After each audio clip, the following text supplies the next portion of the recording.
गुरुदेव नाम किसका? बाबा जय गुरुदेव जी महाराज का कहना है, हाथ जोड़कर विनय हमारी। चलो चलो भाई बहनों, इस सदरपुर के रहने वाले सभी धर्म प्रेमी भाई बहनों से निवेदन है कि थोड़ा सा आज आप लोग समय दे दीजिए, इस आध्यात्मिक और वैचारिक संदेश को सुन लीजिए, अपने लाभ की बातों को आकर के सुन लीजिए। जो लोग आसपास में खड़े हैं, बदकही कर रहे हैं या किसी प्रकार के काम को नहीं कर रहे हैं, उन लोगों से निवेदन है आकर के आप लोग यहाँ पर बैठ जाएं, बातों को ध्यान से सुन लेंगे तो आपकी बात पूरी समझ में आ जाएगी। जिस काम के उद्देश्य से आप लोग अपने घरों से निकल करके यहाँ तक आए हैं, तो आकर के मंच के सामने सब लोग बैठ जाएं। शब्द रूप में सर्वत्र विराजमान आत्माओं की संभाल करने वाले परम पूज्य स्वामी जी महाराज, बाबा जय गुरुदेव जी महाराज के उत्तराधिकारी और जय गुरुदेव धर्म प्रचारक संस्था के अध्यक्ष पूज्य महाराज जी, यहाँ पर उपस्थित और इस आवाज़ को सुन रहे सभी धर्म प्रेमी सत्संगी भाई बहन, बूढ़े बुजुर्ग, नन्हे मुन्ने बच्चे, पढ़े लिखे विद्वान, आचार्य धर्माचार्य, सभी को सादर जय गुरुदेव।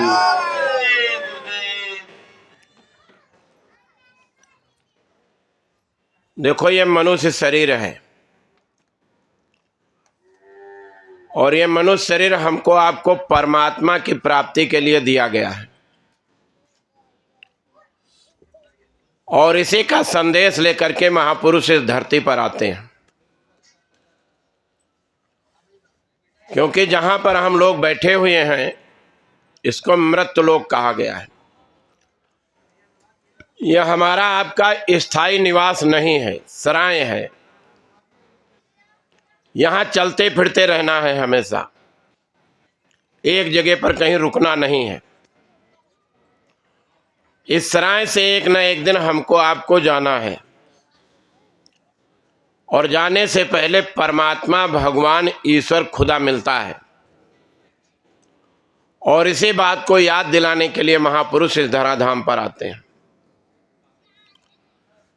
क्योंकि यहाँ की रंगत में, यहाँ की चमक दमक की चीज़ों में हम लोग ये भूल जाते हैं कि हमको आपको यह मानव शरीर मिला किस लिए, हम कहाँ से आए हैं, कर क्या रहे हैं, जब जाएंगे तो कहाँ जाएंगे। इसीलिए महापुरुष आकर के, हर युग में महापुरुष आए, चाहे वो सतयुग रहा हो, त्रेता रहा हो, द्वापर रहा हो, लेकिन प्रगट संत के रूप में सबसे पहले कबीर साहब इस कलयुग में आए और उसके बाद निरंतर महात्माओं का आवागमन इस धरती पर लगा रहा।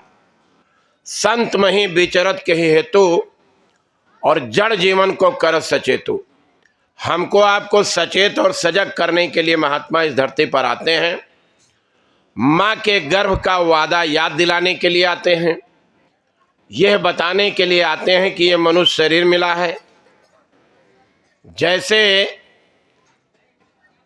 इस धरती पर जन्म लेना सत्य है, मृत्यु सत्य है, उसी तरीके से भगवान का होना भी सत्य है।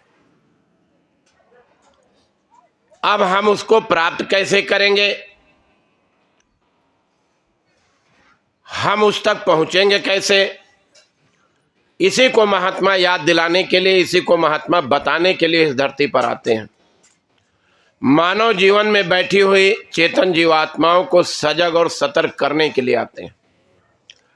क्योंकि जब तक इस शरीर में चेतन जीवात्मा बैठे हैं, तभी तक हम मनुष्य हैं। जब तक कुछ न कुछ संसार के हम काम कर रहे हैं और ये चेतन जीवात्मा इस शरीर को चला फिरा उठा बैठा रही है, तभी तक दुनिया के लोग हमको आपको मनुष्य कहेंगे। और यही चेतन जीवात्मा इस शरीर से निकल गई तो दुनिया का हर व्यक्ति हमको आपको मुर्दा कहेगा और फिर मनुष्य नहीं कहेगा, सीधे हमारी आपकी गिनती मुर्दा में हो जाएगी। ये चेतन जीवात्मा रहती कहाँ पर है? ये चेतन जीवात्मा जाएगी कैसे अपने घर? इसी बात को बताने के लिए महापुरुष आते हैं। संत बिटप सरिता गिरधरनी, पर हित हेतु सबन के करनी। दूसरों को हित पहुंचाने के लिए, हमको आपको हमारे वजूद को जगाने के लिए, हमको आपको हमारी वास्तविक जानकारी, वास्तविक ताकत को बताने के लिए महापुरुष इस धरती पर आते हैं। तीन ही कर्म बंधन में हम लोग बंधे फंसे पड़े हैं। क्रियामान कर्म, संचित कर्म और प्रारब्ध कर्म। इन्हीं कर्मों को करने और इकट्ठा करने और इन्हीं का भोग करने के लिए हम लोग रात दिन यहीं पर फंसे पड़े हैं। युधिष्ठिर को यक्ष ने जब पूछा कि हमारे प्रश्न का जवाब दो, और जब उसने प्रश्न किया तो युधिष्ठिर ने यही बताया कि दुनिया का सच सबसे बड़ा यही है कि हर पल कोई न कोई इस दुनिया से जा रहा है। इंसान देख भी रहा है, समझ भी रहा है, लेकिन वो ये नहीं समझता कि एक दिन ये पल हमारे पास आएगा, हमारे नज़दीक आएगा, हमको भी इसी परिस्थिति से गुजरना पड़ेगा। तो चलो भाई, कुछ न कुछ ऐसा काम कर लिया जाए जिससे हमको आपको ये मानव शरीर मिला हुआ है। इसलिए संत कबीर साहब, नानक जी, पलटू साहब, भीखा साहब, जगजीवन साहब, रैदास जी, मीराबाई, सहजोबाई, बाबा जय गुरुदेव जी महाराज, इन संतों का प्रादुर्भाव इस धराधाम पर होता रहा।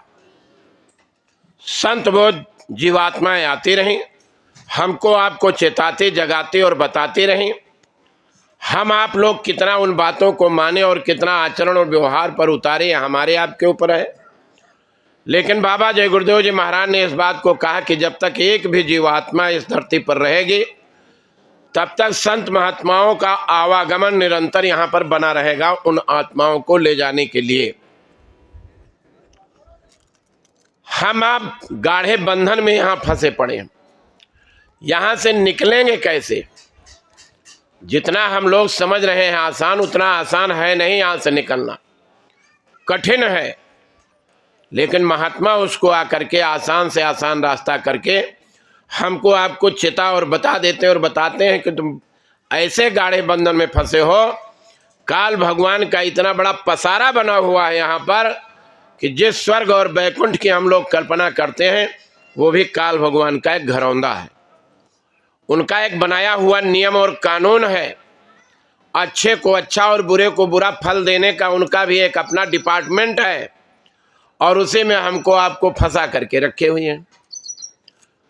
महापुरुषों ने समझाने का प्रयास किया कि गो गोचर जहाँ लग मन जाई, सब माया जान्यो भाई। धरन धाम धनपुर परिवारो, स्वर्ग नरक जहाँ लग व्यवहारो। देखिए सुनिए गुनिए मनमाही, और मोह मूल परमार्थ नहीं। यहाँ तक कोई ऐसा परमार्थ नहीं है जो हमारी आपकी आत्मा को हमारे आपके उस घर पहुँचा दे जहाँ से जन्म मरण की पीड़ा खत्म हो जाए, जिसके लिए हमको आपको यह मानव शरीर मिला हुआ। हमको आपको मानव शरीर इसीलिए मिला है। लेकिन जिस प्लेटफार्म पर हम खड़े हैं, रोजी रोटी भी कमाना जरूरी है। जिन लोगों से हमारा संग साथ है, इनके लिए भी कुछ करना धरना जरूरी है। आप लोग थोड़ा आगे खिसक आओ, लोग कुछ आएंगे बैठेंगे, आगे खिसक के आ जाइए। एक बार कहा भी गया है तो आप लोग आगे खिसक आओ, आगे जगह पड़ी हुई है।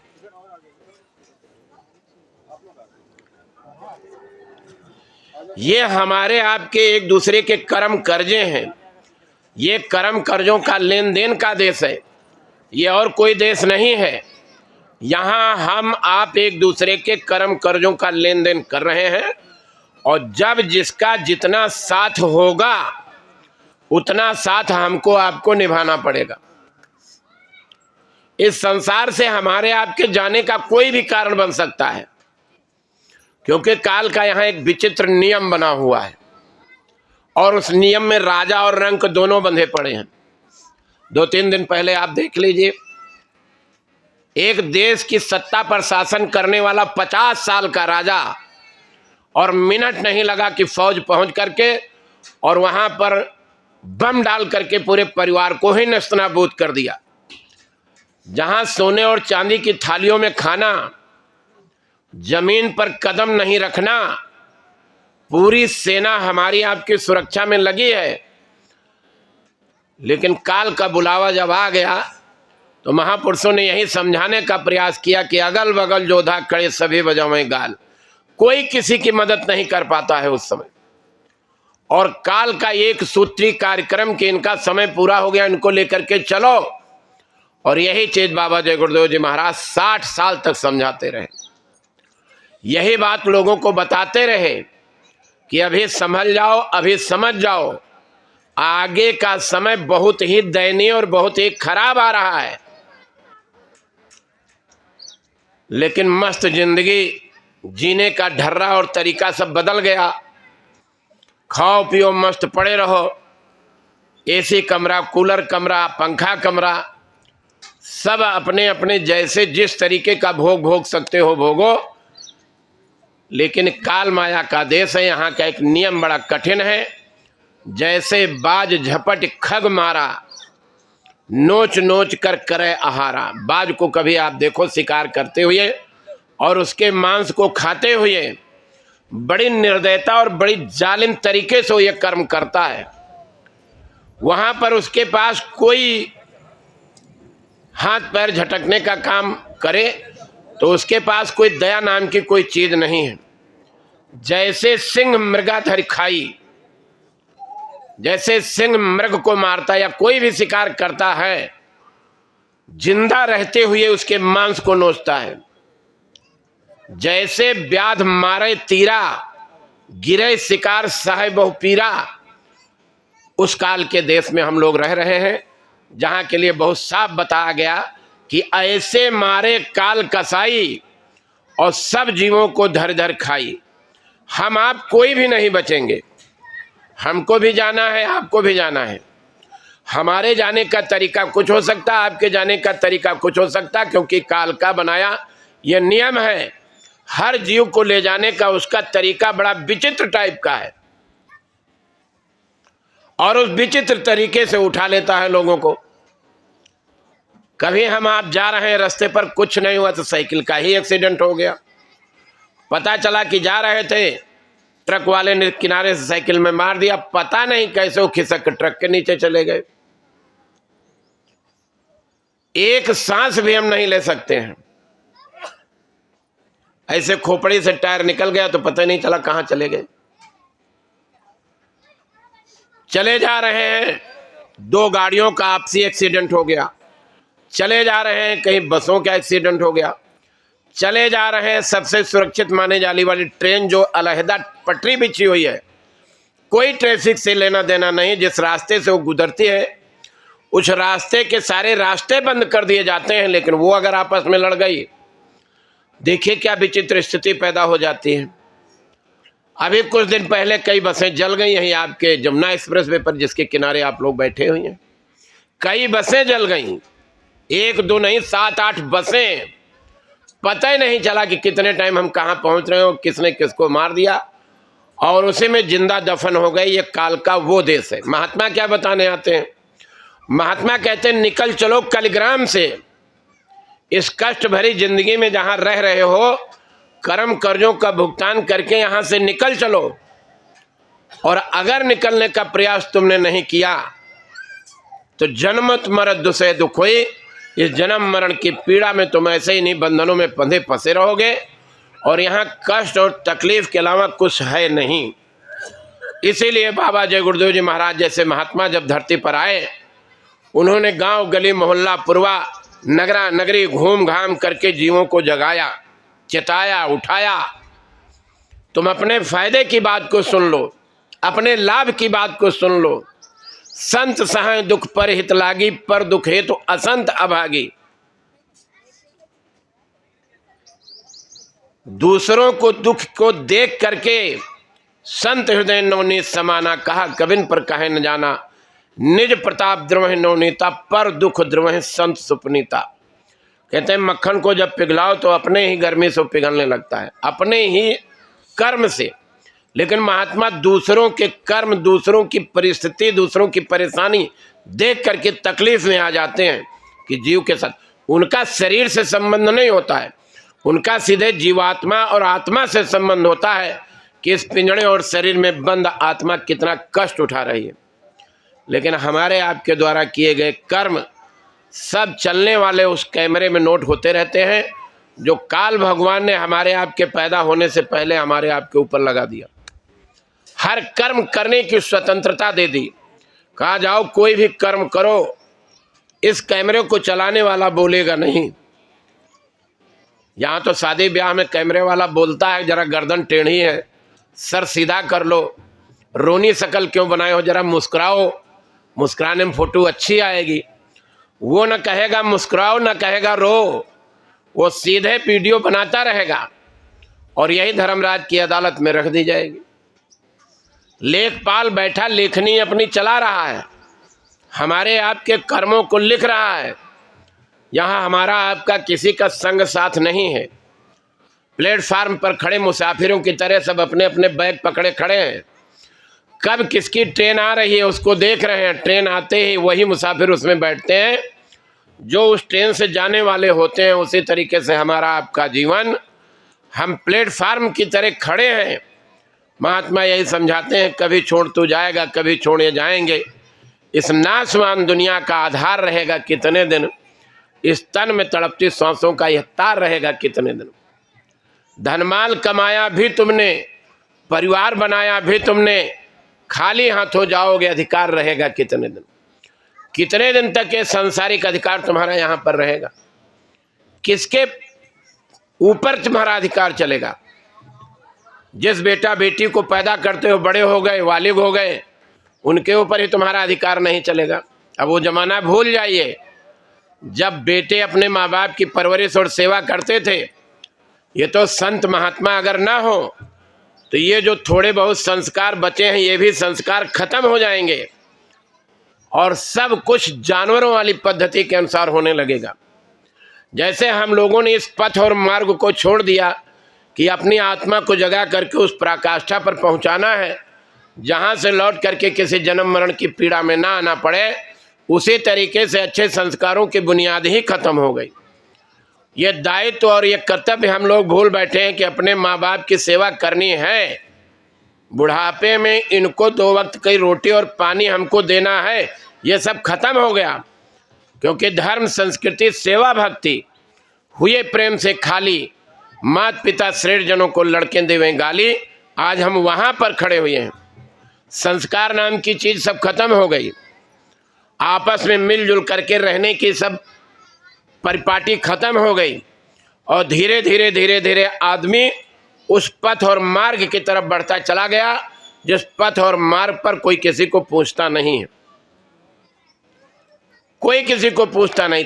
तब संत महात्मा अपने संदेशों को जन जन तक पहुंचाने का प्रयत्न और प्रयास करते हैं, लोगों को बताने और समझाने का प्रयास करते हैं कि इस देश और दुनिया में जहाँ रह रहे हो, यहाँ मानव जीवन में जी रहे हो और इस मानव जीवन में सबसे ऊपर शिष्टाचार होता है, सबसे ऊपर आपसी व्यवहार होता है, सबसे ऊपर हमारा आपका प्यार और मोहब्बत होता है, सबसे ऊपर नर नारायणी शरीर मिला है। नर नारायणी शरीर में अगर एक दूसरे से प्रेम नहीं रखोगे तो उस परमात्मा से प्रेम कर पाना बहुत कठिन और बहुत दुर्लभ है। क्योंकि ईश्वर अंश जीव अविनाशी और चेतन अमल साह सुख राशि। हम लोग सुनते हैं कि चलो सत्यनारायण की कथा हम सुन लेंगे तो हमारे पाप कर्म धुल जाएंगे। हम एक ही बात पूछना चाहते हैं, इसमें बैठे हुए लोग हैं, बहुत सत्यनारायण कथा सुने होंगे, कोई हमको बता दे कि सत्यनारायण की कथा सुनाई जाती है। एक भी आदमी बता दो सत्यनारायण की कथा अगर आपके घर में हुई है तो उसमें सत्यनारायण की कथा सुनाई जाती हो, कोई आदमी बता दो। लकड़हारा लकड़हारे की कहानी सुनाई जाती है, डंडी बाबा की कहानी सुनाई जाती है और पता नहीं उसमें कौन कन्या की कहानी सुनाई जाती है, लीलावती और कलावती की कहानी सुनाई जाती है। एक भी कोई बता दे कि हाँ सत्यनारायण को, कोई पंडित विद्वान ले आओ, वो बता दे कि हाँ सत्यनारायण की कथा हम सुनाते हैं, हम जीवन भर गुलामी करेंगे उसके पास। 88,000 ऋषियों मुनियों ने तपस्या किया था नैमिषारण्य में, और उन्होंने ये शोध किया था कि कलयुग में सत्य की कथा जब सुनाई जाएगी तभी मुक्ति और मोक्ष मिलेगी।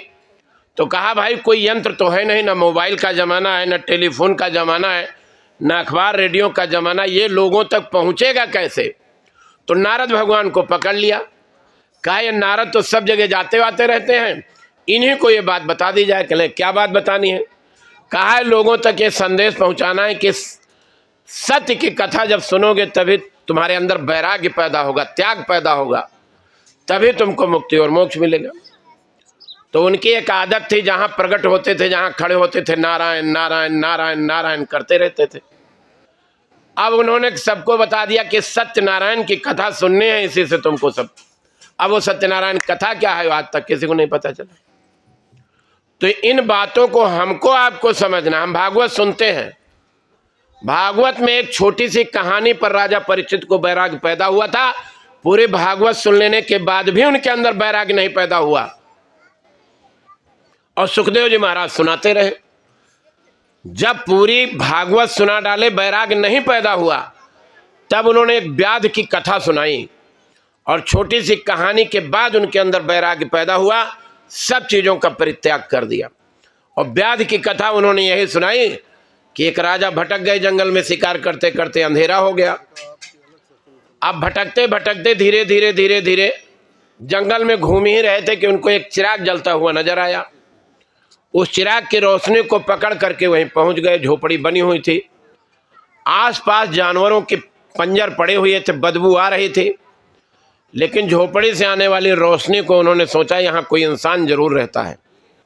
व्याध होने के नाते वो जानवरों को मार करके मांस को जो खा पाता था, नहीं फेंक देता था, लेकिन चमड़ों को उसने अपने झोपड़ी में टांग रखा था। इतनी दुर्गंध और बदबू आते थे। राजा ने कहा व्याध से कि मेरी सेना और मेरे जितने भी संतरी मंत्री थे, शिकार करने के लिए हम लोग निकले, आपस में जंगल में बिछुड़ गए, हम एक रात यहाँ पर रुकना चाहते हैं। व्याध ने मना कर दिया, कहा ना राजन, मैं किसी को यहाँ रोकना नहीं चाहता हूँ। कहले आखिर क्यों? कहा इतनी दुर्गंध आ रही है, इतनी बदबू आ रही है, यहाँ कौन रुकेगा? आखिर क्यों नहीं रोक? कहने लगे बस यही तो कारण है कि एक रात के लिए मैं अगर किसी को रोक लेता हूँ तो यहाँ से जाने के लिए वो तैयार नहीं होता। अरे कहने लगे कौन रुकेगा, इतनी बदबू कौन बर्दाश्त करेगा? कहा देख लो राजन, प्रण करिए आपकी, आप सुबह चले जाए। कहले बिल्कुल चला जाऊंगा, आज रात का आश्रय दे दो। व्याध ने रात का आश्रय दे दिया। बदबू के मारे राजन वहां बर्दाश्त ना हो, कैसे रुकें, कैसे ठहरें, कैसे, लेकिन प्राणों की रक्षा के लिए उसी कुटिया के एक किनारे बैठ गए। धीरे धीरे रात गुजरती गई, उनको नींद आ गई, सो गए। सवेरे जब उठे तो व्याध ने कहा राजन आपका वादा पूरा हुआ, आप जाइए यहाँ से।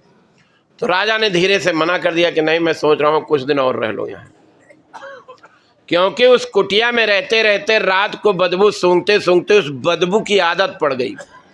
कहा हे परीक्षित, इसी तरीके से इस संसार में हम सब के सब फंसे हुए हैं। धीरे धीरे यहाँ की रहने गहने हमको रास आने लगती है, यहाँ की हर अच्छी बुरी चीजें हमको रास आने लगती हैं। धीरे धीरे हम उसमें ऐसा ढल जाते हैं कि संसार को हम छोड़ना ही नहीं चाहते हैं। और जब तक इन संसार को नहीं छोड़ोगे, इससे परित्याग नहीं लोगे, नाम जीह जप जागे जोगी, बिरत बिरंच प्रपंच वियोगी, जब तक ब्रह्मा जी के फैलाए हुए इस प्रपंच से विरक्ति नहीं हासिल करोगे, तब तक आपको मुक्ति मोक्ष नहीं मिल सकती। राजा परीक्षित को तब वैराग्य पैदा हुआ। तो हम उस काल माया के देश में रह रहे हैं जहां पर आज तक कोई रह नहीं पाया। परम संत बाबा जय गुरुदेव जी महाराज का इन्हीं संत महात्माओं के आवागमन में बाबा जी का भी प्रादुर्भाव हुआ, और माँ के 2 वचनों को पूरा करने के लिए बाबा जी ने घर गृहस्थी का त्याग किया, शादी किया नहीं, परिवार बसाया नहीं, ईश्वर साकार है, उसकी तलाश के लिए पूरा जीवन दांव पर लगा दिया। विचित्र गुरु विचित्र चेला। और जब गुरु मिले उन्होंने कहा साकार ईश्वर का दीदार कैसे होगा, मैं रास्ता बताता हूं। और उस रास्ते को ले करके जो विधि और विधान दादा गुरु ने बताया उस पर चल करके गुरु महाराज ने उस मुकाम को हासिल किया कि इस शरीर में यहीं पर बैठ करके और इस आत्मा से उस परमात्मा के दरबार को गुरु महाराज ने देखा। वहां पर गए, वहां का पूरा अवलोकन किया और तब 10 जुलाई सन 52 से अध्यात्मवाद का ऊंचा से ऊंचा सत्संग संदेश, मानवता का संदेश, अच्छे संस्कार का संदेश, मिलजुल करके कैसे रहा जाए, अच्छे समाज का निर्माण कैसे हो, कैसे हमारा खान पान हो, कैसा हमारा रहन सहन हो। बाबा जी इसी हिंदुस्तान की कर्म भूमि मथुरा को बना करके और अपना अध्यात्मवाद का सत्संग संदेश लोगों को देना शुरू कर दिया। वो सत्संग संदेश जो महलों में रहने वाली मीराबाई रविदास जी से रास्ता लेकर के और सारी सुख सुविधाओं में रहते हुए इस आत्मा को उस पराकाष्ठा पर पहुंचा दिया। कहाँ है गुरु जी, वह घर चलो जहां काल ना जाए, मैं मिली जाए पाए पिया अपना तब मेरी पीर बुझानी। अपनी आत्मा को जब उस पराकाष्ठा पर पहुंचा दिया तब दुनिया को संदेश दिया और दुनिया को यह बात बताई कि कैसे इसे मनुष्य रूपी मंदिर में रह करके हम लोग भगवान का दर्शन कर सकते हैं। हम पूरे भागवत को पढ़ लें, उसके अंत में यही लिखा गया है कि कलयुग में अगर मुक्ति और मोक्ष प्राप्त करना चाहते हो तो उसका तरीका क्या है, कैसे तुम इस कलयुग में अपनी आत्मा को परमात्मा तक पहुंचा सकते हो। बड़ा सरल और बड़ा आसान रास्ता बताया गया, लेकिन उस रास्ते को हम अपने व्यवहार और चरित्र पर नहीं उतार पाते। इन 2 आंखों से पूजा करो, पाठ करो, जप करो, तप करो, व्रत रखो, ये कोई भी किसी को मुक्ति मोक्ष नहीं दे सकते हैं, किसी को मुक्ति मोक्ष नहीं दे सकते हैं। नाना जन्म कर्म पुण्य नाना, किए जोग जप तप व्रत नाना, सुखी न भयो अजहु की नाई, ब्रह्मा के पुत्र बता रहे हैं। श्रृंगी ऋषि ने बताया 10,000 साल तक ऐसे पेड़ में अपनी टांग को बांध करके उल्टे टंगे रहे। उन्होंने बताया सुखी न भयो अजहु की नाई, आज तक मैं सुखी नहीं हो पाया, परमात्मा को प्राप्त नहीं कर पाया। और कृष्ण भगवान यही गीता में समझाते हैं कि आत्मा इसके अंदर जो बैठी वो कपड़े की तरह शरीर को बदलती है। जैसे हम पुराने कपड़े को बदलते, आत्मा इसी तरह शरीर को बदलती है। और उसी में बताया कि अगर मुझको प्राप्त करना चाहते हो तो मैं योगेश्वर हूं, योग करना पड़ेगा। और नहीं तो जिस किसी चीज की में आस्था तुम्हारी होगी तुमको वही बन करके जन्म लेना पड़ेगा, वही बन करके तुमको जन्म लेना पड़ेगा। अगर मुक्ति और मोक्ष प्राप्त करना चाहते हो तो उत्तराखंड चले जाओ, जहाँ संत महात्मा रहते हैं, उनसे रास्ता ले लो, भजन करो। अपने उन 5 पांडवों को बताया जो उनके साथ रहा करते थे। इसीलिए भागवत में बताया गया कि अगर कलयुग में मुक्ति प्राप्त करना चाहते हो तो 2 ही तरीके हैं। पहला, बिन सत्संग न हरि कथा, तिहि बिन मोह न भाग। सत्संग कोई कथा भागवत नहीं है। सत्संग का मतलब जहां हमको आपको हमारा आपका परिचय करा दिया जाए, हमारा आपका बोध करा दिया जाए, हमारी आपकी आत्मकथा बता दी जाए, जहां हमको आपको ये बता दिया जाए कि मानव जीवन किस लिए मिला है, जहां इस चीज का बोध करा दिया जाए। ये तो संसार की रीत रिवाज बनी हुई है, धन दे दो, बेटा दे दो, बेटी दे दो, दौलत दे दो। लेकिन आज के 400-500 साल पीछे आप चले जाइए पलट करके, ज़्यादा दूर न जाओ, अरे 200-300 साल पीछे चले जाओ, जहाँ माताएं बहनें अपने ऐसे भाई और बेटे को तिलक लगाती थी देश की संस्कृति और समाज की रक्षा के लिए। तब तक भी त्याग था। लेकिन आज ऐसी आसक्ति पैदा हो गई है कि हम सोचते हैं 2 आंखों से दिखाई पड़ने वाली सारी वस्तुएं हमारी हैं, हम इनके लिए बने हैं, ये केवल हमारे लिए बनी है। लेकिन नहीं, जिस तरीके से ट्रेन और बस के सफ़र में हम लोग सीटों का उपयोग करते हैं, केबिन का उपयोग करते हैं, वहाँ के हर वस्तु का उपयोग करते हैं, लेकिन जब उतरने लगते हैं तो उसमें से कोई वस्तु हमारी होती नहीं है। उसी तरीके से मृतलोक में हम लोग जहाँ भी आए हैं, जो भी सुख सुविधाएं हमको मिली हैं या हमने बनाई हैं, केवल इस शरीर के रहते रहते उनका भोग भोगने के लिए बनी है। हम आप इनमें से किसी चीज को ले नहीं जा सकते। इसलिए कहा गया इस जीवन में सत्संग को सुनिए।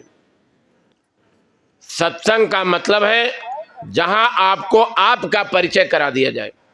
कथा भागवत तो हम भी सुना सकते हैं, किस्से कहानी तो हम भी सुना सकते हैं, लेकिन जहां आपका परिचय करा दिया जाए वो सत्संग है। और फिर कहा भक्ति करिए। भक्ति का मतलब है आदेश का पालन। आदेश कौन देता है? बाप घर से आया, नौकरी करके आया, घर में बैठा, बेटे से कहा जाओ पानी ले आओ, तो माँ कहती बड़ा बाप का भगत बना, देखो जैसे बाप ने कहा फट से पानी लाके दे दिया। ये सब वो चीजें हैं। बूढ़े माँ बाप घर में पड़े हैं, पानी मांगा पानी पिला दो, खाना मांगा खाना दे दो, दवा मांगा दवा दे दो। ये भक्ति है, ये भक्ति है। बाप बीमार पड़ा है, पानी मांगा पानी नहीं दिया, खाना मांगा खाना नहीं दिया, दवा मांगा दवा नहीं दिया, और जब चले गए दुनिया से हमने फोटो खींचा और खींच करके बैठका में टांग दिया, जीवन भर एक गिलास पानी दे दिया, मरने के बाद फोटो पर अगरबत्ती धूप बत्ती और ये सब सुलगाते हैं, क्या मिलेगा? मच्छर उड़ेंगे खाली, और मिलेगा तो कुछ नहीं। इसलिए बड़ी सरल और सीधी भाषा में महात्माओं ने समझाया, कहा ये काल के देश में रह रहे हो, यहाँ पर जो हमको आपको समय मिला है जन्म और मरण के बीच में, इसी जन्म और मरण के बीच में जो कुछ करना है कर लो। क्योंकि जन्म मरण सब सुख दुख भोगा, हानि लाभ प्रिय मिलन भी होगा, काल कर्म बस होए गोसाई, बरबस रात दिवस की नाई।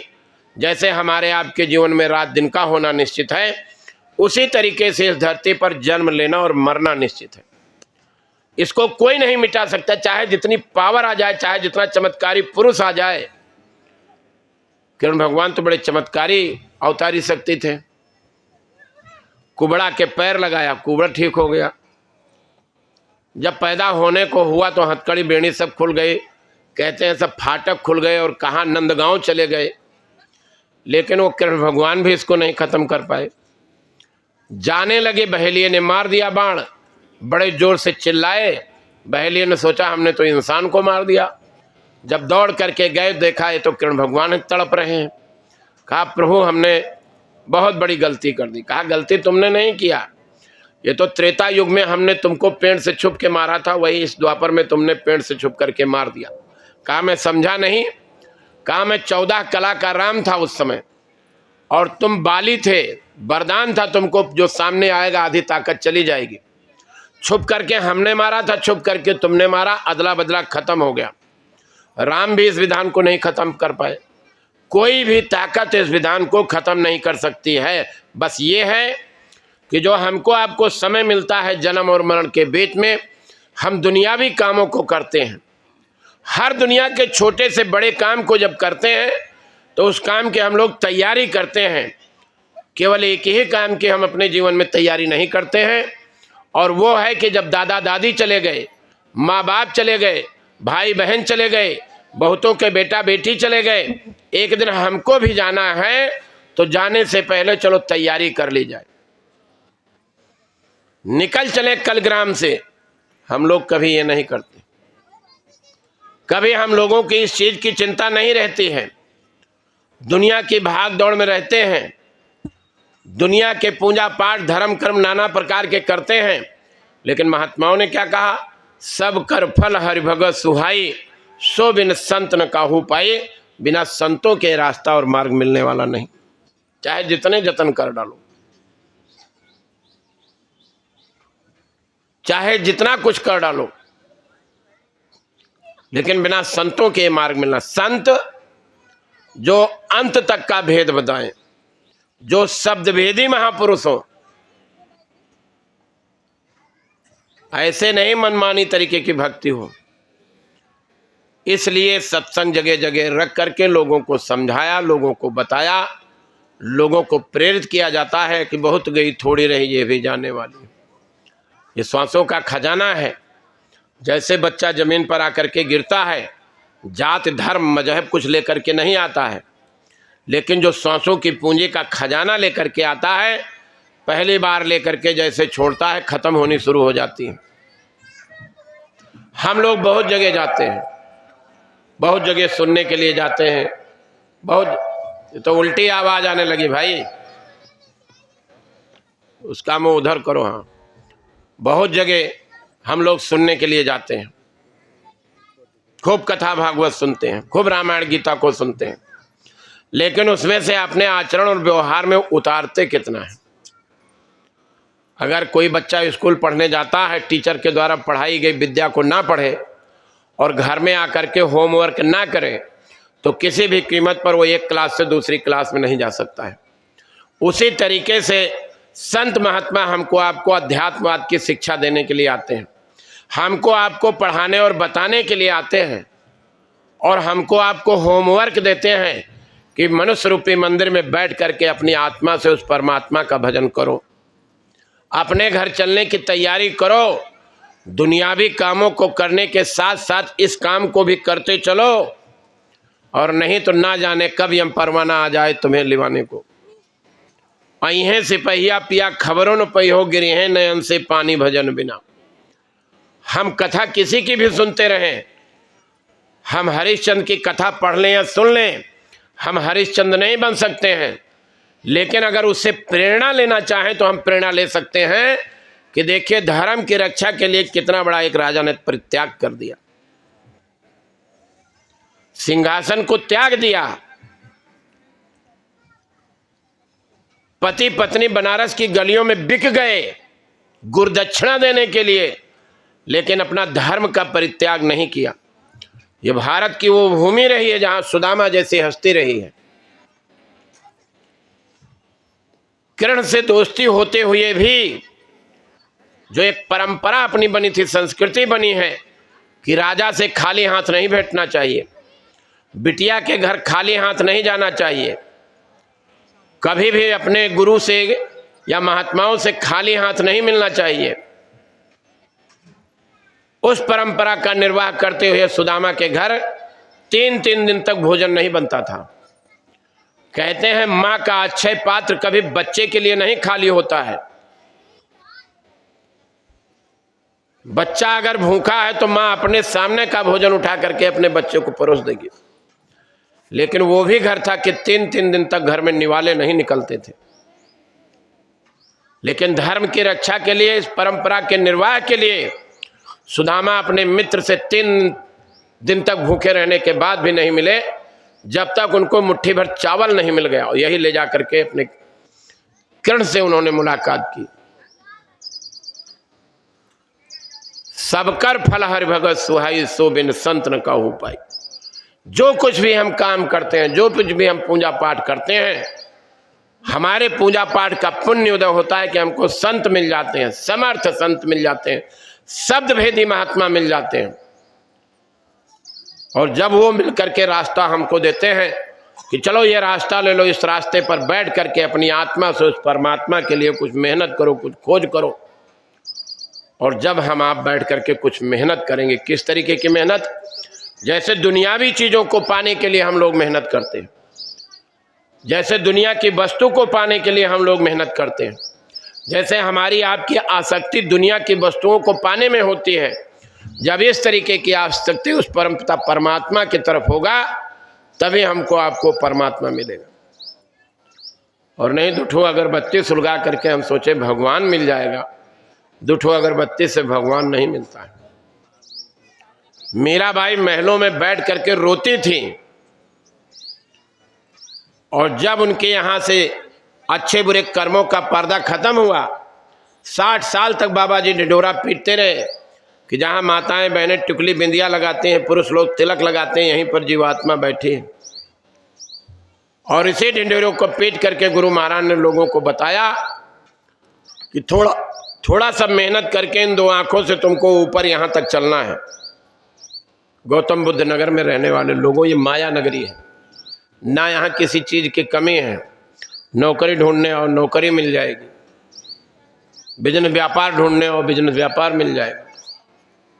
हम आप अगर इसी बाजार में गुम हो गए तो मानव जीवन का अस्तित्व खत्म हो जाएगा और ये श्वास की पूंजी एक एक करके निकलती चली जा रही।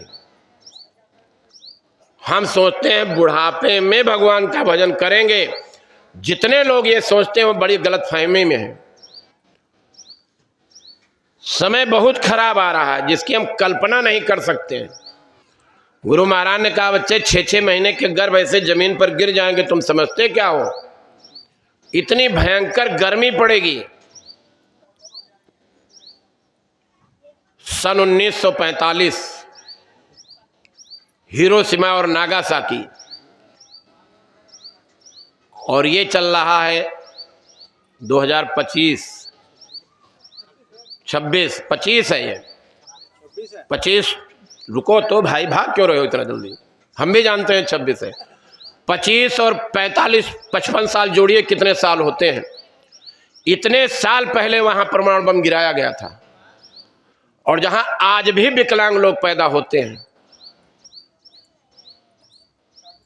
आज भी विकलांग लोग पैदा होते हैं।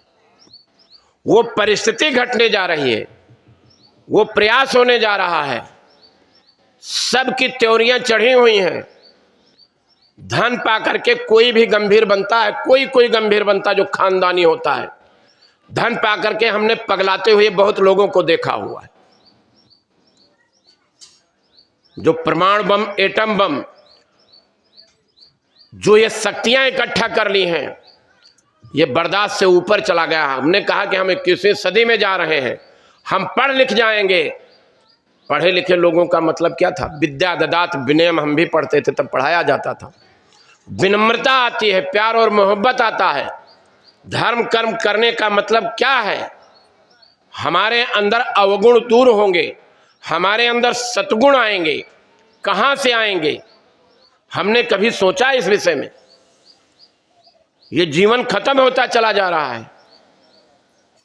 इतनी बड़ी महाशक्ति को रातों रात नेस्तनाबूद कर दो, पूरे परिवार, पूरे दामाद खानदान समेत ध्वस्त कर दो।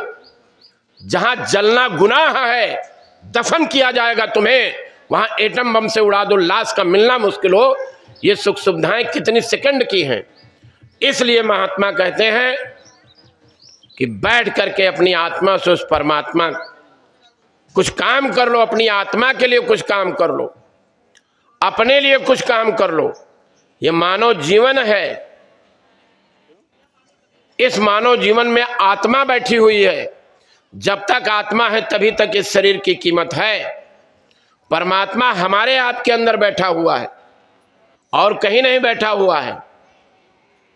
हर व्यापक सर्वत्र समाना, प्रेम से प्रकट होए मैं जाना।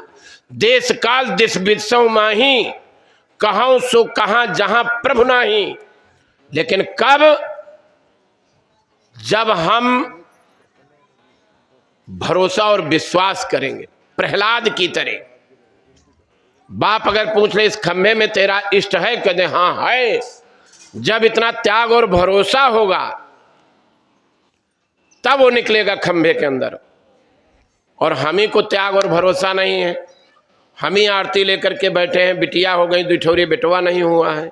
भगवान हमको बेटवा दे दो, भगवान हमारी दुकान नहीं चल रही है, भगवान हमारा ये हो गया, भगवान हमारा वो हो गया, भगवान हमारा बेटा 2 साल से फेल हो रहा है, इस बार उसको पास कर दो। तो जब सांसारिक मान्यताएं हमारे साथ रहीं तो यही हमको मिलेगा। मुक्ति मोक्ष की कौड़ी बहुत दूर की है।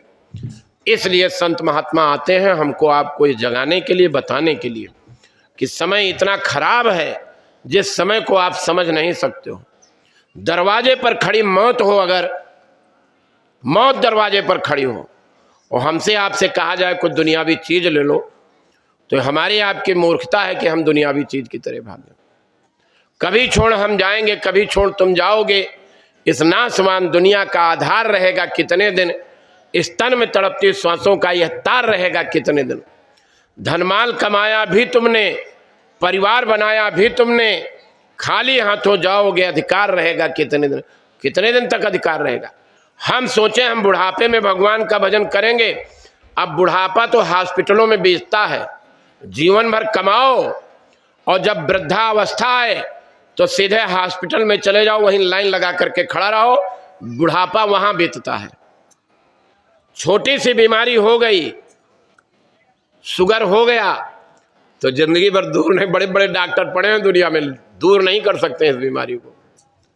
और यूट्यूब पर आजकल इतने डॉक्टर बन गए हैं, सब तरीके की मर्ज की दवा उनके पास है। एक नोएडा में रहता था सत्संगी बेचारा, यूट्यूब पर देख करके दवा कर ली, अब गाड़ी किराए पर किया, सीधे मथुरा की तरफ भगा, हमसे फोन कर रहा है, भैया हॉस्पिटल में बात कर लो, नहीं मर जाऊंगा मैं। हमने कहा किया क्या तुमने? बताया वही यूट्यूब वाली दवाई। अरे हमने कहा पगला गए हो तुम। अब वो भागा चला रहा, किसी तरह जब हॉस्पिटल पहुंचा हो तो डॉक्टरों ने तुरंत उसको कवर किया, और अगर यहाँ पर होता तो लाखों रुपया ले लेते, चाहे गौतम बुद्ध नगर हो चाहे दिल्ली हो। गौतम नगर में अगर लेंगे तो 15 लेंगे, वहां लेंगे 20 लेंगे। दोनों जगह की, सब शहरों की यही स्थिति है।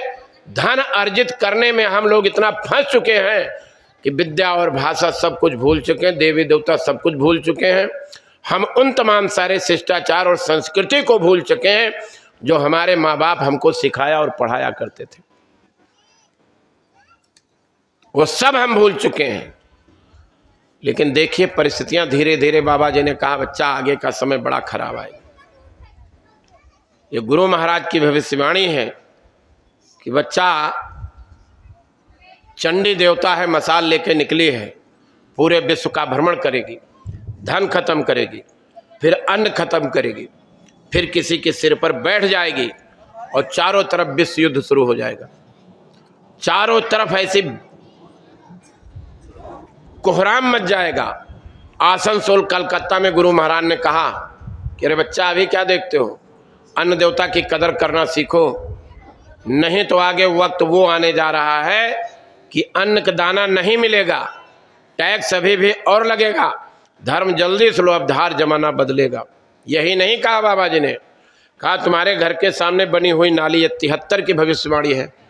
सन 73 में एक गांव से दूसरे गांव जाने के लिए पगडंडी नहीं होती थी। आप सड़क तो भूल ही जाइए, गांव में नाली खड़ंजा तो आप भूल ही जाइए। उस समय गुरु महाराज ने भविष्यवाणी की थी, कहा घर के सामने बहने वाली नाली में अगर रोटी का टुकड़ा दिखाई पड़ा तो उठा करके खाने के लिए तुम मजबूर हो जाओगे। वो वक्त तुम्हारे सामने आने जा रहा है। पूरब पश्चिम उत्तर दक्षिण छिड़े लड़ाई आए दुर्दिन, भारी संख्या में होगा नरसंहार, जमाना बदलेगा, कहे जय गुरुदेव पुकार, जमाना बदलेगा। चारों तरफ ये स्थिति पैदा हो जाएगी। इसलिए महात्माओं ने कहा कि थोड़ा सा ये जीवन मिला है, श्वास की धौंकनी जैसे लोहार के यहाँ भट्टी जलाने के लिए चलाई जाती है, ऐसे चलती रहती। जब तक चलती रहती तब तक कोयला गर्म रहता है। ये श्वासों का खजाना जब तक इसमें आ और जा रहा है, जीवात्मा श्वास रूपी किराया दे रही है। आप जितने भी लोग यहाँ बैठे हो, शायद ही 2-4 लोगों का यहाँ मकान हो, नहीं मैक्सिमम लोग किराए पर रहते हैं गौतम बुद्ध नगर में। मकान मालिक जब किराए पर रखता है तो 2-3 एग्रीमेंट करा लेता है, समय पर किराया देंगे, मकान को साफ सुथरा रखेंगे, जब हमें जरूरत पड़ेगी तो हम उसे खाली करा लेंगे। और यही एग्रीमेंट काल भगवान कर लेते हैं कि तुमको मृत्युलोक में भेज रहा हूं, मिट्टी के बनाए पिंजड़े में रहोगे जो हमारे द्वारा बनाया जाएगा, और उस पिंजड़े का किराया श्वास रूपी होगा। जब हम कहेंगे तब आपको खाली कर देना पड़ेगा। श्वास रूपी किराया जीवात्मा इसको भुगत रही है। श्वास रूपी किराया देना बंद, ऐसे मौत की शहजादी आके सामने खड़ी हो गई। पढ़ाई लिखाई, विद्या, भाषा, शरीर की सुंदरता, जात बिरादरी, धन और दौलत, सब कुछ खत्म, कुछ काम नहीं आएगा। सारी की सारी बुद्धि की कसरत बंद हो गएगा। चलो निकलो इसमें से। अब आप सोचो, जन्म मरण के बीच में हमको 10, 20, 25, 50, 80, 90, 100 साल का जो जीवन मिलता है, हम दुनिया का छोटा काम करें चाहे बड़ा काम करें, हर काम को करने के लिए हम लोग उसकी पहले तैयारी करते हैं कि हमको तैयारी करनी है। लेकिन सोचो, कोई एक भी आदमी खड़ा होकर बता दे कि हम अपने मौत से पहले अपनी तैयारी कर रहे हैं। जिन लोगों को नामदान दिया गया उन्हीं को गुरु महाराज ने कहा भाई ये रास्ता है, बैठ करके भजन कर लो। भजन ही तो तैयारी है, भजन ही आत्मा का भोजन है। हम लोग सत्संग में जाते हैं, बैठते हैं सुनने के लिए। जैसे एक पहलवान कहीं से कुश्ती लड़के चला आ रहा था, तो उसने देखा बढ़िया पकड़िया का पेड़ लगा हुआ है, छाया बढ़िया है, चलो आराम कर लेते हैं। लेट गया, वहीं आराम करने लगा। थोड़ी देर में पंडित जी कथा कह करके कहीं से चले आ रहे थे, पूड़ी उड़ी लिए हुए। कथा का समापन हो गया था, तो सोचे आज फुर्सत में हैं, चलते हम भी आराम करते हैं। चले गए उसी पेड़ के नीचे, अपना वो भी बैठे, और थोड़ी देर में बढ़िया मंद मंद हवा चल रही थी, नींद आने लगी। थोड़ी देर में एक उधर सब्जी बेचने वाला, उसकी भी थोड़ी बहुत सब्जी बिकी थी, थोड़ी बहुत लादे हुए। सोचा छाया है, लाओ थोड़ी देर आराम कर लेते हैं। पंछी पेड़ के ऊपर बहुत बोल रहे थे। पहलवान ने उन दोनों से पूछा कि ये बताओ ये पंछी क्या बोल रहे हैं। कहा भैया हमको नहीं पता ये क्या बोल रहे हैं। कहा मुझे पता क्या बोल रहे हैं, मैं बता सकता हूँ। कहा बताओ। कहा देखो ये बोल रहे हैं दंड बैठक कसरत। तो सब्जी वाला उठ के बैठ गया। उसने कहा ये थोड़ी बोल रहे हैं, मैं बताता हूं क्या बोल रहे हैं। कहले तुम बताओ क्या बोल रहे हैं। कहले ये बोल रहा है हल्दी मिर्चा अदरक। तो पंडित जी कहाँ चुप रहने वाले, वो भी उठ के बैठ गए। कहले मैं बता रहा हूं क्या बोल रहे हैं। कहले तुम बताओ क्या बोल रहे हैं। कहले ये बोल रहे हैं सीता राम दशरथ। जाकी रही भावना जैसी प्रभु मूरत देखी तिन तैसी। हम लोग सुनने के लिए आते हैं कि चलो भाई सत्संग सुने। भाव क्या लेकर के आते हैं, रंग भूमि जब सिया पगधारी तिन्ह देख मोहे नर नारी। लेकिन जरूरी नहीं सब मोहे हों। जाकी रही भावना जैसी प्रभु मूरत देखी तिन तैसी। जिसकी जैसी भावना हो तो हम वही लेकर के जाएंगे, जो हमारी भावना हो, जो हम सोचते हो। लेकिन महात्मा आते हैं संत बिटप सरिता गिरधरनी, सबको फायदा पहुंचाने के लिए, सबका हित करने के लिए। और यही कारण है कि देखिए अभी 83 दिवसीय काफिला लेकर के पूज्य पंकज जी महाराज मथुरा से गाजीपुर जिले गए थे। इससे पहले जौनपुर जिले में था, जहां पर 122 कार्यक्रम हुए, जहां बरसात का भी सामना हुआ, सर्दी का भी सामना हुआ, गर्मी का भी सामना हुआ। और गाजीपुर के अंदर सर्दी से लेकर के गर्मी, तो भयंकर गर्मी पड़ने लगी। अभी देखिए फरवरी बीती है, आज मार्च का पहला दिन है। गर्मी ने क्या रंग रूप धारण किया है। बाबा जी ने कहा इतनी भयंकर गर्मी पड़ेगी कि तुम्हारे नलकूप सूख जाएंगे, जगह जगह का पानी सूख जाएगा, विद्युत उत्पादन बंद हो जाएगा, कल कारखाने बंद हो जाएंगे, लोग बेरोजगार होकर सड़कों पर आ जाएंगे। और यही नहीं कहा गुरु महाराज ने, कहा इतनी भयंकर गर्मी पड़ेगी कि 6-6 महीने के गर्भ से जमीन पर आ जाएंगे। मृखा होए नहीं देवर इस बाणी। महात्माओं की बात कभी व्यर्था नहीं होती है। बचने का एक रास्ता वो जरूर उसमें से निकाल देते हैं, बता देते हैं। और ये बताते हैं कि बैठ करके आत्मा से परमात्मा का भजन करो, हो सकता है उसके अंदर कुछ दया आ जाए तो रास्ता बदल करके निकल जाए। वरना वही गुरु महाराज ने कहा बच्चा 15-15, 20-20 कोस पर एक एक चिराग जलता हुआ नजर आएगा। ये परिस्थिति पैदा हो जाएगी, ये हालात पैदा हो जाएंगे। इसलिए गांव गली मोहल्ला पुरवा इन संदेशों को ले करके लोगों तक पहुंचाया जा रहा है, लोगों को बताया जा रहा है। परसों से यानी आज पहली तारीख 2-3 से 3, 4, 5 होली का बहुत बड़ा कार्यक्रम मथुरा की धरती पर जय गुरुदेव आश्रम मथुरा में होने जा रहा है। तैयारी व्यापक पैमाने पर चल रही है। कार्यक्रम ना कहा होता हमने तो हम भी इस समय मथुरा में ही होते। बड़े व्यापक पैमाने पर तैयारी हो रही। संत दिवाली नित्य करें, सतलोक के माह और मते सब काल के यूं ही धूल उड़ाएं। ये होली का त्योहार, दिवाली का त्योहार, ये एकादशी, ये द्वादशी का मतलब क्या था, इन मतलबों को ही हम लोग नहीं समझ पाए। इन त्योहारों के मतलब से हम बीच बीच में याद करते रहते थे कि हमारी धार्मिक परंपराएं ये हैं, हम इनसे जुड़े हुए हैं। हमेशा हम अपने आप को तैयार किए रहते थे। और बड़े बड़े जब त्योहार होते थे तो उसमें विशेष रूप से हमारा आपका जुड़ा होता था। इसी तरीके से संत महात्मा जब सत्संग करते हैं तो उसका मतलब यही होता है कि जो भौतिक विद्या का अध्ययन करते हो, इसी तरीके से आध्यात्मिक विद्या का अध्ययन होता है। अपने बच्चों को भी पढ़ाओ, खुद पढ़ो, खुद आचरण व्यवहार में उतारो और बच्चों को भी इस आचरण और व्यवहार में उतारो। परमात्मा घी की तरह हमारे आपके अंदर बैठा है। जैसे दूध के अंदर घी होता है, ऐसे ही परमात्मा हमारे आपके अंदर बैठा है। जैसे गन्ने में चीनी और गुड़ होता है, ऐसे ही परमात्मा हमारे आपके अंदर बैठा हुआ है। पहले लोग शांति का रास्ता ढूंढते थे, जंगलों में क्यों चले जाते थे? जहां कोई कोलाहल ना हो, जहां कोई शोर शराबा ना हो, एकांत में बैठ करके इस आत्मा से उस परमात्मा को जोड़ने का प्रयास करते थे। बीच में जो हमारे आपके अच्छे बुरे कर्मों का पर्दा है वो कैसे साफ होगा, इसलिए महात्मा बैठ करके रोज झाड़ू लगाने के लिए कहते हैं कि इस मनुष्य रूपी मंदिर में रह करके कुछ रोज झाड़ू लगाओ, अपने लिए कुछ मेहनत करो, निकल चलो कलिग्राम से, इस काल भगवान के देश से निकल चलो, और नहीं तो यहाँ का देश किसी को आज तक बख्शा नहीं है। समाज की रीति और नीति का निर्वाह करो, सब प्यार मोहब्बत से रहो, एक दूसरे के काम आओ। लेकिन ये हमेशा याद रखो कि इस पिंजड़े से एक दिन आत्मा को निकलना है। निकलने का तरीका क्या है, कैसे आत्मा इस पिंजड़े से निकलेगी, उसका तरीका अपनाओ। और इसी तरीकों को बताने के लिए महात्मा रास्ता और भेद बताते हैं। क्योंकि कृतयुग त्रेता द्वापर पूंजा मख हर जोग, जो गति हो सो कलिहर नाम से पावें लोग। कलयुग में केवल नाम की साधना से परमात्मा मिलेगा और कोई रास्ता और कोई तरीका नहीं है।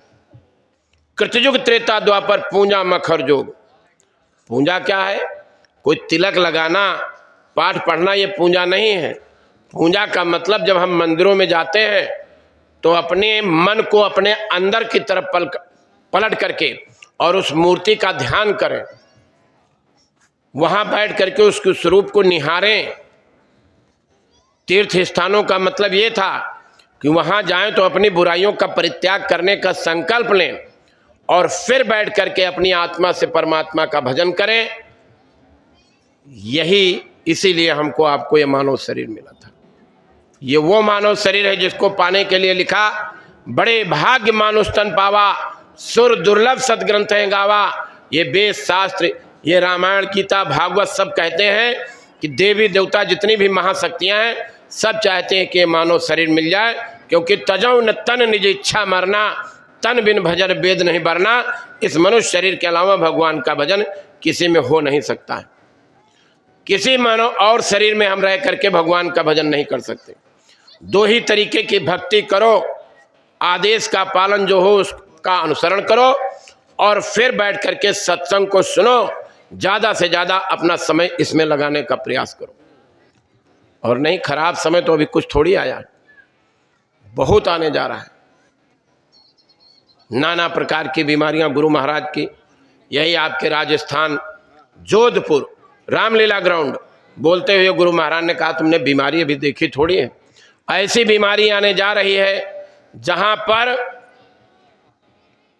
बीमारियों की झड़ी लग जाएगी, आंधी और तूफान आएगा, ऐसी ऐसी बीमारी आएंगी, भौतिक संसाधन कोई काम नहीं आएंगे।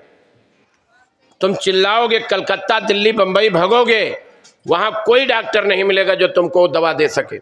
वो कहेंगे मैं दवाई देता हूं, तुम्हारी ठीक हो जाएगी बीमारी, लेकिन उससे कोई बीमारी ठीक होने वाली नहीं।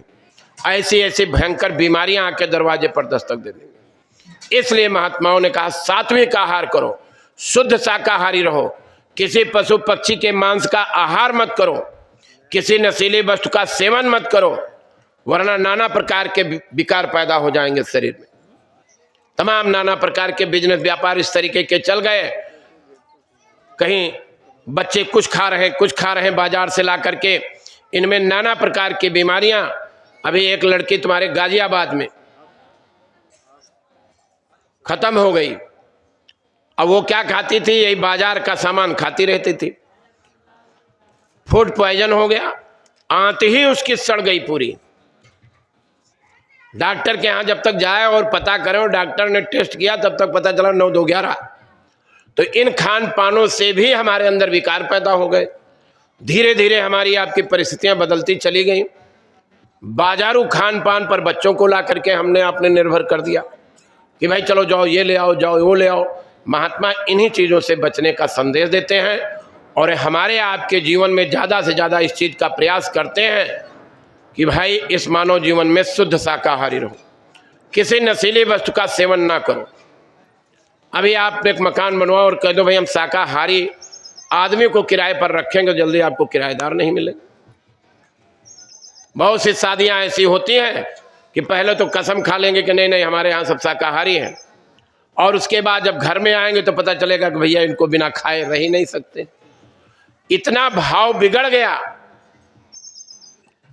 सामाजिक व्यवस्थाएं इस तरीके से उलझ गई। भगवान कैसे मिलेगा, ईश्वर कैसे मिलेगा, आपस में प्यार और मोहब्बत कैसे होगा। तो इसलिए जो परमात्मा हमारे आपके अंदर बैठा है, कहीं दूसरी जगह नहीं बैठा है। तीर्थ स्थानों का मतलब था कि वहाँ संकल्प लेंगे कि आज से कोई बुरा काम नहीं करेंगे, आज से हम कोई चोरी नहीं करेंगे, आज से बेईमानी नहीं करेंगे, आज से हम मिलावट नहीं करेंगे, आज से हम धोखा नहीं करेंगे। नाच गाने को हमने सत्संग समझ लिया, उछलने कूदने को हमने सत्संग समझ लिया, हमने कथा और कहानी को सत्संग समझ लिया। हमने कभी अपने फायदे के लिए नहीं सोचा, हमने कभी ये नहीं सोचा कि हमारी आत्मा का कल्याण कैसे होगा। जैसे महलों में रहने वाली मीराबाई को रास्ता मिला और उस मीराबाई ने बैठ करके अपनी आत्मा से उस परमात्मा का भजन किया, हमारा रास्ता कैसे मिलेगा। कबीर साहब को जब रास्ता मिला यहीं बनारस की धरती पर, फेंक दिया किसी औरत ने, पैदा हुई वहीं झाड़ियों में फेंक दिया लहर तालाब के किनारे।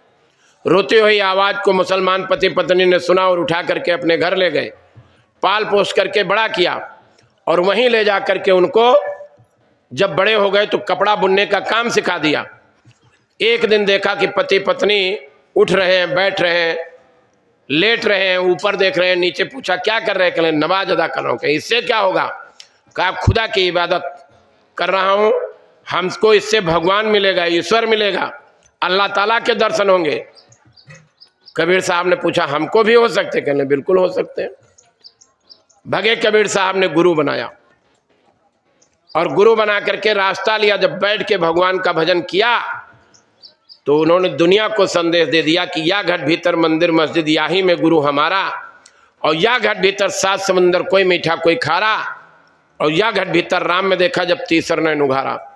जहाँ माताएं बहनें टिकली बिंदिया लगाती यहीं पर तीसरी आंख है। यहाँ पर हमको इन 2 आंखों से ऊपर उठ करके यहाँ तक पहुँचने का रास्ता तरीका कौन बताएगा, हम यहाँ तक कैसे पहुँचेंगे। और इस दिव्य दृष्टि से उस परमात्मा का ध्यान करेंगे, भजन करेंगे, कौन बताएगा ये तरीका। और यही कबीर साहब ने दुनिया को संदेश दे दिया, या घट भीतर मंदिर मस्जिद याही में गुरु हमारा, या घट भीतर राम में देखा जब तीसर नैन उघारा। हर स्त्री पुरुष के अंदर तीसरी आंख है, खुलेगी कैसे। कोई यंत्र थोड़ी है, कोई डॉक्टर थोड़ी जो ऑपरेशन करके खोल के दे देगा हमको आपको। वहाँ कोई ऐसा दवा नहीं है, ऐसी सुई नहीं है जो लगा दी जाएगी खुल जाएगी। अतिशय रगड़ करे जो कोई कब, नाम जीह जप जागह जोगी, बिरत बिरंच प्रपंच भी होगे। यह नाम का भेद और रास्ता कौन देगा, समय के संत और महात्मा देंगे। और यही 3 दिवसीय जो होली का सत्संग कार्यक्रम होने जा रहा है मथुरा में, पूज्य पंकज जी महाराज सत्संग और भगवान के भजन का रास्ता यानी नामदान, जीते जी प्रभु कैसे मिलेगा, परमात्मा कैसे मिलेगा, इस होली के पावन पर्व पर होने जा रहा है। गांव गली मोहल्ला ढिंडोरा पीट करके गाजीपुर के अंदर 82 कार्यक्रम किए गए और अभी ये काफिला लौट करके मथुरा पहुंचा है 25 तारीख की रात, वही 9 साढ़े 9 बजे। और इसी होली के कार्यक्रम के बाद फिर बिहार की तैयारी शुरू हो गई। 67 दिन लगातार बिहार में सत्संग कार्यक्रम होंगे। बिहार के लगभग हर जिले में चाहे एक ही कार्यक्रम हो, लगातार 67 दिन तक जो गुरु महाराज ने अपने जाने से पहले आदेश दिया था कि मेरे शाकाहार के संदेश को जन जन तक पहुंचा दो, मेरे सत्संग वचनों को लोगों तक पहुंचा दो, और नहीं आगे 14 सदी आने जा रही है, आगे कयामत की घड़ी आने जा रही है। भजन करने लोग बच जाएं, रास्ता लोगों को निकल आए, और नहीं तो अहीं सिपहिया पिया खबरों न पहियो। आएगी नोटिस, जमानत न होगी, पल्ले अगर कुछ अमानत न होगी, हो करके कैद हमको तुमको जाना पड़ेगा, ये काया कुटी खाली करना पड़ेगा, इस काया कुटी को खाली करना पड़ेगा, यहाँ से निकलना पड़ेगा। सबरी ने भक्ति किया, एक झोपड़ी में बैठ करके भक्ति किया, कोई मंदिर नहीं बनवाया था, लेकिन रास्ता बताने वाले उनको मतंग ऋषि मिल गए, और मतंग ऋषि ने आदेश दिया कि बच्ची इंतजार करना, एक दिन राम तेरी कुटिया में आएंगे। जवानी बीत गई, बचपना बीत गया, जवानी बीत गई, बुढ़ापा बीत गया, और सबरी के अंतिम समय में राम आकर के उस कुटिया में मिले। हनुमान जी भक्ति करते थे, यहीं रखते थे राम और लक्ष्मण को, कोई मंदिर नहीं था उनके पास, कोई किताबें लिखी हुई नहीं रखी थी, लेकिन राम काज कीन्हे बिना मोह कहाँ विश्राम, आदेश का पालन करने की एक परंपरा पड़ गई थी उनके अंदर कि भाई आदेश का पालन हमको करना है। जास बहुत साफ लिखा, प्रात ले जो नाम हमारा, ताह दिवस नहीं मिले हरा। विभीषण से यही पूछा, विभीषण ने जब अंदर से पूछा कि भाई कौन आ गया है, तो बताया कि मैं उस जाति का हूं जो अगर सवेरे उठ करके नाम ले ले तो भोजन नहीं मिलेगा, बंदर हूं मैं। लेकिन जब विभीषण ने कुटिया खोला तो सही सेवक प्रीतम मम सोई मम अनुशासन माने जोई। उन्होंने कहा कि राम काज कीन्हे बिना मोहे कहाँ विश्राम। वही हनुमान जी का मंदिर आज गांव गांव घर घर बन करके तैयार हो गया, लोग पूजा करते हैं। कब? जब हर कष्ट हर तकलीफ को झेल करके और एक निशान उन्होंने रखा कि हमको इस आदेश का पालन करें। उसी तरीके से इस मानव जीवन में गुरु को करके रास्ता लेकर के अपनी आत्मा के लिए कुछ कर लो, इन दो आंखों से ऊपर उठ करके यहां तक आ जाओ। असली तीर्थ स्थान यहां पर है। अरे तीर्थ स्थानों का मतलब था कि हम संकल्प लेते कि भाई चलो आज से हम कोई बुरा काम नहीं करेंगे, झूठ नहीं बोलेंगे, कोई लड़ाई झगड़ा नहीं करेंगे। हम संकल्प लेते आज से शराब नहीं पिएंगे, आज से मांस नहीं खाएंगे, आज से हम कोई दुष्प्रचार नहीं करेंगे, आज से हम पति पत्नी झगड़ा नहीं करेंगे। गुरु गोविंद और शिष्य मिल किन्हीं भक्त विवेक त्रिवेणी धारा भय, ये त्रिवेणी है। और इसी त्रिवेणी धारा में महापुरुषों ने कहा जब डुबकी लगाओगे त्रिवेणी धारा एक, और जब आगे चलोगे तो गंगा एक ही मिलेंगी। गुरु गोविंद और शिष्य मिल किन्हीं भक्त विवेक। जब हम रास्ता लेकर के भगवान का भजन करेंगे इसी मनुष्य रूपी मंदिर में, तो कहते हैं गुरु दया करेगा और परमात्मा ऊपर बैठा वो भी डोरी खींचेगा। शब्द की डोरी पर सवार होकर के अपनी नई माँ के घर में बच्चा ठहरता है। लगभग 4.5 महीना के बाद इसी दोनों आंखों के मध्य भाग में गर्भाशय में उस पिंड के अंदर जीवात्मा उतारी जाती है। और जैसे जीवात्मा उसके अंदर उतरती है, गर्भ में बच्चा हिलना डुलना शुरू करता है, हाथ पैर मारना शुरू करता है। लोग कहते हैं बच्चा खुशी में उसके अंदर हाथ पैर मार रहा, नहीं, छोटी सी जगह टट्टी पेशाब की गठरी, वही जठराग्नि 24 घंटा तपती रहती है, और उसी में कहता आप प्रभु कृपा करो यही भांति सब तज भजन, निकालो जल्दी से बाहर। दीन दयाल बिरत संभारी हरो नाथ मम संकट भारी। कर्मों के बेग से जमीन पर बच्चा आता है, ना हिंदू न मुसलमान न सिख न ईसाई, कुछ नहीं, केवल एक इंसान बनकर के इस धरती पर पैदा होता है। और जैसे पहली बार सांस लेकर के छोड़ता है उसी दिन से उम्र ढलनी शुरू हो जाती है। हम सोचते हैं हमारा बच्चा बड़ा हो रहा, बड़ा नहीं हो रहा है, धीरे धीरे उसकी उम्र और आयु कम होती चली जा रही।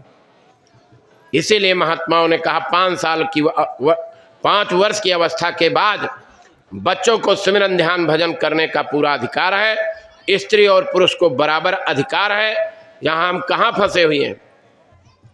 बच्चे पैदा हो गए, शादी ब्याह कर दिया, उनके बच्चे पैदा होने लगे, मैं और मोर तोड़ तय माया जही बस किन्हें जो निकाया। हम सब के सब लोग इसी में फंसे पड़े। कैसे निकल करके यहाँ से जाएंगे? इसलिए इस मानव शरीर में वो आत्मा बैठी हुई है, जिस आत्मा से उस परमात्मा का भजन करके हम अपने घर पहुँच सकते हैं।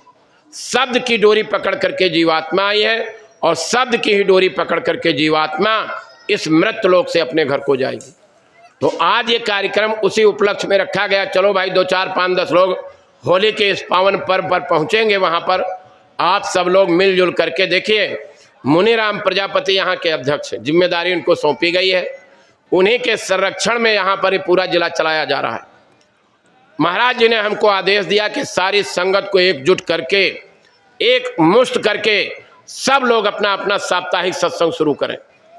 तो हम उपस्थित संगत से और यहाँ जो लोग बैठे हैं सबको आमंत्रित करते हैं कि आप लोग 3 4 5 होने वाले होली के इस कार्यक्रम में आप लोग समय निकाल करके पहुँचिए, क्योंकि 7 तारीख से काफिला बिहार के लिए फिर जा रहा है।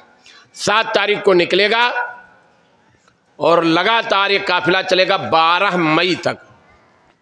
12 मई को इसका अंतिम कार्यक्रम होगा और वहीं से फिर पूर्वांचल पकड़ करके महाराज जी 12 या 13 को सुबह तक मई तक फिर आ जाएंगे यहाँ मथुरा। ये काफिला निरंतर चलते रहेंगे, क्योंकि जो परिस्थिति करवट लेती चली जा रही है, जो समय खराब आने की दस्तक दे रहा है, अरे बहुत से लोगों को रास्ता मिल जाएगा। बहुत से लोग एक संकल्प ले लेंगे, चलो भाई जय गुरुदेव नाम से हमारा भी काम हो जाए। बैठ करके अंदर अंदर अगर वो बोलना शुरू कर देंगे तो गुरु महाराज ने कहा कि भाई देखो, तुम जय गुरुदेव नाम बोलोगे, मैं मिलूंगा और तुम्हारी आत्मा की संभाल करूं। तुम जय गुरुदेव नाम बोलोगे, मैं मिलूंगा, तुम्हारी आत्मा की संभाल करूंगा, लेकिन श्वास श्वास पर अंदर अंदर जय गुरुदेव नाम को बोलना, मैं तुम्हारी मदद करूंगा। तो इतना बड़ा बृहद कार्यक्रम होने जा रहा है मथुरा के अंदर। पूरे हिंदुस्तान नहीं, विश्व के कई देशों से लोग आ रहे हैं। भारी भीड़ इकट्ठा हो रही है। आप सबको हम आमंत्रित कर रहे हैं, ये निवेदन और प्रार्थना कर रहे हैं, और सब लोग मिलजुल करके आपस में गुरु महाराज के वचनों को याद करो कि परिस्थिति और समय बदलने जा रहा है। इस परिस्थिति में हम सब प्यार और मोहब्बत से मिलजुल करके सत्संगी सब मिलकर चलें, प्रेम प्रीत परस्पर पालें, सब लोग मिलजुल करके और गुरु महाराज के काम करो। हर संडे को संकल्प लो कि हमको साप्ताहिक सत्संग करना है। कभी सदरपुर में बैठ गए, कभी सेक्टर 20 में बैठ गए, कभी चले गए कुलेसरा में बैठ गए। जहाँ जहाँ सत्संगी रहते हैं साप्ताहिक सत्संगों को शुरू करो, सुमिरन ध्यान भजन, और साथ ही साथ नए लोग जो तैयार हों उनको रास्ता दिलाओ। बैठ करके आत्मा से परमात्मा का भजन करें। हो सकता काल भगवान को कुछ दया आ जाए, रास्ता बदल करके निकल जाए, और नहीं तो गुरु महाराज ने तो कहा इतना बुरा समय आने जा रहा है कि विश्व युद्ध की तैयारी चल रही है। विश्व युद्ध की तैयारी चल रही है। गुरु महाराज ने कहा चंडी जब बैठ जाएगी, राष्ट्राध्यक्षों की ऐसी खोपड़ी आपस में लड़ा दी। एक छोटी सी बीमारी की आज तक दवाई नहीं मिल पाई। कोरोना जैसी बीमारी आई थी, छोटी सी बीमारी, लेकिन इसका रूप कितना बड़ा था। विश्व का कोई मुल्क नहीं बचने पाया जहां इस बीमारी ने दस्तक नहीं दे दिया, और वहां पहुंच करके लाशों के जब ढेर लगने लगे तब लोग चीखने और चिल्लाने लगे। नोएडा गौतम बुद्ध नगर भी उससे नहीं बच पाया, दिल्ली भी नहीं बच पाई, सड़कें सुनी हो गई। आदमी कौन कहे, जानवर भी सड़कों पर उस समय नहीं दिखाई पड़ते थे। सरकार ने अनाउंस कर दिया कि सड़क पर बिना मतलब दिखाई पड़ोगे तो तुम्हारा चालान काट दिया जाएगा। ये परिस्थिति पैदा हो गई। सोशल डिस्टेंसिंग का नारा चल गया कि पति पत्नी भी घर में रहते हो तो 6 फुट की दूरी पर रहिएगा, 2 गज की दूरी, और मुंह पर मास्क है जरूरी। बाजार में अगर दोनों लोग मिल जाओ तो एक दूसरे को पहचान ना पाओ, ये स्थिति पैदा हो गई। छुआछूत संग दोष की बीमारी, तो गुरु महाराज ने कहा इतनी भयंकर बीमारी कि लाशों पे लाशों का होगा नजारा, सुनते तो जाओ संदेशा हमारा। गुरु महाराज ने कहा तुम शाकाहार का संदेश दे दो। बहुत सत्संगी कहते हैं हम लोग जाते हैं, जितना जोर लगाते हैं उतना खाने वाले जोर लगाते हैं। भाई जब जोर तो लगाएंगे ही। भाई पहले देखिए जब हवन और यज्ञ होते थे तो जही जही देश धेन दुज पावह, नगर गांव पुर आग लगावह, करह उपद्रव असुर निकाया, नाना रूप धरें कर माया, जाके यहाँ आचरण भवानी सोई निश्चर सब जाने प्राणी। ये कांड पहले भी होते थे जब अच्छा युग था, लोग कहते थे अच्छा समय था। क्या क्या नहीं होता था। आप गुरु आदेश का पालन करिए, आप शाकाहारी का प्रचार करिए, जहाँ सत्संग होता है वहाँ सत्संग के लिए आमंत्रित करिए। शाकाहारी प्रचार के समय कोई 2 4 5 10 आदमी बैठे मिल जाएं, आप उनको समझा दीजिए कि भाई हम इस उद्देश्य के लिए चल रहे हैं। तर्क वितर्क किसी से नहीं, तर्क का जमाना नहीं रह गया, कोई तुम्हारी बात मानेगा ही नहीं। आप यूट्यूब उठा के देख लो, टीवी चैनल देख लो, कितना कितना लोग देवी देवताओं को, भगवान को, ईश्वर को, जात बिरादरी को गालियां दी जा रही। कहाँ खड़े हैं? केवल राजनीतिक कद ऊंचा करने के लिए आदमी कितने निचले स्तर पर गिर सकता है आपने कभी देखा ही नहीं, कभी सोचा ही नहीं इस विषय में। कितने निचले स्तर तक हम लोग जा सकते हैं।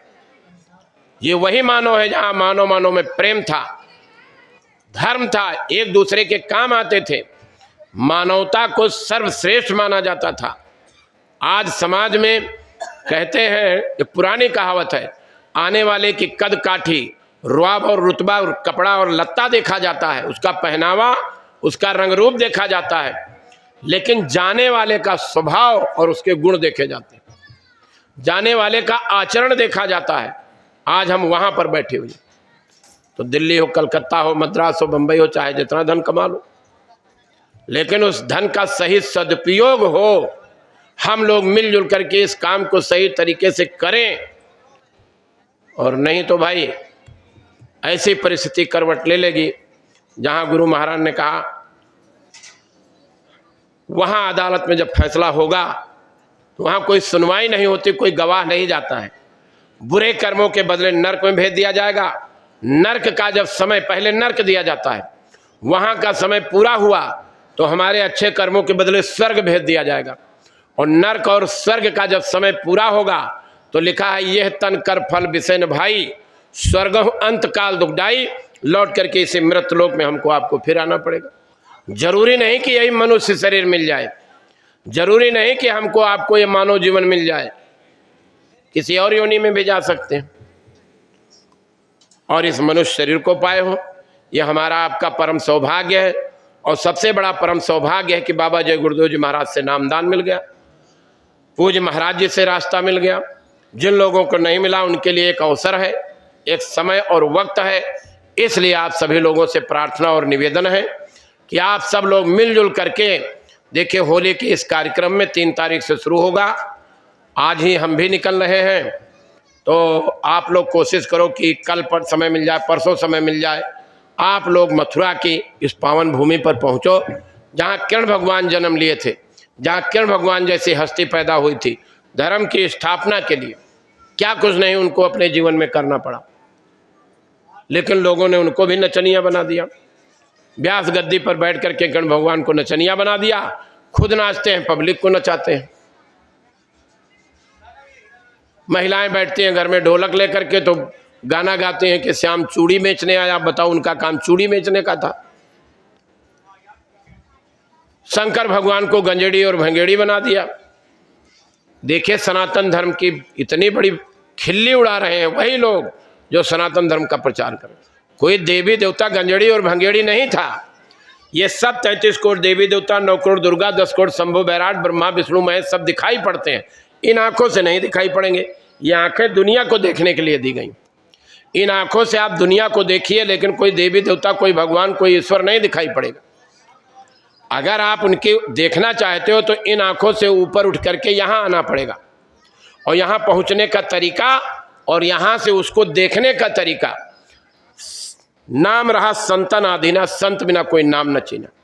संत महात्मा उसका तरीका बताते हैं और ये बताएंगे कैसे आप परमात्मा को देख सकते हो। उनकी अनहद वाणी, वेद वाणी, आकाश वाणी 24 घंटा। महापुरुषों ने कहा, 5 नौबत बाती हो 36 राग, सो मंदिर खाली पड़ा बैठन लगा काग। लेकिन कब सुनाई पड़ेगा? जब आप इन कानों से दुनिया की आवाज सुनोगे, इन कानों से, आत्मा की आंख कान से आप उस अनहद वाणी वेद वाणी की आवाज को सुनो। लेकिन इस कान तक पहुंचाएगा कौन? संत और महात्मा आपको रास्ता बताएंगे। इस नाक से आप दुनिया की खुशबू और बदबू को लीजिए। स्वर्ग बैकुंठ की खुशबू बदबू लेने के लिए और अनामी धाम तक खुशबू बदबू लेने के लिए आपको यहाँ से ऊपर उठ करके यहाँ पर आना पड़ेगा।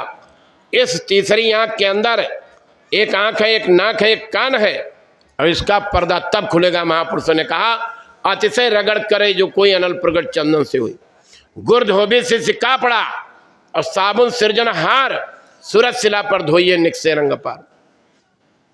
मीराबाई ने क्या किया था, मेड़ता में इनका मैका था और वहाँ से ब्याह करके मेवाड़ में आई। और जब रविदास गुरु मिले, रास्ता बता दिया, तो उसी महलों में बैठ करके और उस आत्मा से उस परमात्मा का भजन करती थी। कबीर साहब, मीरा, जिन लोगों ने देखा उन्हीं लोगों ने तो रामायण गीता भागवत को लिख दिया। इसलिए सब लोग मिलजुल करके गुरु महाराज के शाकाहार प्रचार को, गुरु महाराज की बातों को लोगों तक पहुंचाओ। कौन मानता है कौन नहीं मानता है। गौतम बुद्ध नगर में बहुत संगत है, बहुत लोग सत्संगी हैं, लेकिन सब मन की कमजोरी की वजह से इधर उधर भटक रहे हैं। समय नहीं है, लगे हुए हैं इधर उधर भाग दौड़ करने में। लेकिन ये निश्चित जान लो, गुरु महाराज ने कहा था जब कोई ऐसी परिस्थिति आ जाए तुम्हारी कोई मदद ना करे, तुम जय गुरुदेव नाम लेना, मैं मिलूंगा और तुम्हारी आत्मा की संभाल करूंगा। इसलिए जय गुरुदेव नाम ही आपकी आत्मा का संभाल कर सकता है। शाकाहारी का प्रचार, लोगों को बताओ कि मानव शरीर किसी जानवर के मांस को खाने के लिए नहीं मिला। इस मुंह को बूचड़ खाना मत बनाओ, इस मुंह को चलता फिरता बूचड़ खाना और इस पेट को कब्रिस्तान मत बनाओ। किसी जानवर के मांस को मत खाओ, मत पियो शराब, खराब बड़ी दोनों जगनासन हारी है।